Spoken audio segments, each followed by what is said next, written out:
AKTA Thalikkulam യൂണിറ്റിന്റെ convention Thalikkulam blooming ബഡ്സിൽ നടന്നു. ജില്ലാ സെക്രട്ടറിയും സംസ്ഥാന ജോയിന്റ് സെക്രട്ടറിയുമായ MK പ്രകാശൻ ഉദ്ഘാടനം ചെയ്തു. യൂണിറ്റ് പ്രസിഡന്റ് സീത KV അധ്യക്ഷത വഹിച്ചു. Convener Vidya Jayaprakashan, unit secretary Sheena Prakash, joint secretary Swapna Jyothi, area secretary Shiji Shastri, Shubha Unnikrishnan എന്നിവർ സംസാരിച്ചു. 2000 രൂപയായി വർദ്ധിപ്പിച്ചിരിക്കുന്നു.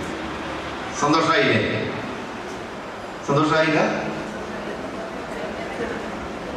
സന്തോഷമാകേണ്ടതല്ലേ അല്ലേ? ഒറ്റയടിക്ക് 400 രൂപ വർദ്ധിച്ച് വിട്ട്. എന്നാൽ സർക്കാർ പറഞ്ഞിട്ടുള്ള പല കാര്യങ്ങളും പാലിക്കപ്പെട്ടിട്ടില്ല. പാർലമെന്റ് തെരഞ്ഞെടുപ്പിന്റെ കാലഘട്ടത്തിലാണ് നമ്മളോട് പറഞ്ഞ നമ്മുടെ റിട്ടയർമെന്റ് ആനുകൂല്യം 1,50,000 തരും. വിജ്ഞാപനം ഇറക്കിയതാ. ആരിഫ് ഖാൻ ഗവർണർ ഒപ്പുവെച്ച് വിജ്ഞാപനം ഇറക്കിയതാ. വിതരണം ചെയ്യാൻ തുടങ്ങിയപ്പോൾ നേരത്തെ കിട്ടിക്കൊണ്ടിരുന്ന തുകയും ഇല്ലാതായി.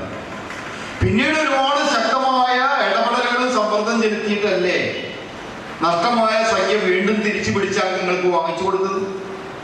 വീണ്ടും ഇടപെടലുകൾ നടത്തി റിട്ടയർമെന്റ് ആനുകൂല്യം ആ 1,50,000 അല്ലെങ്കിൽ അതിനൊരു പട്ടിക വേണം.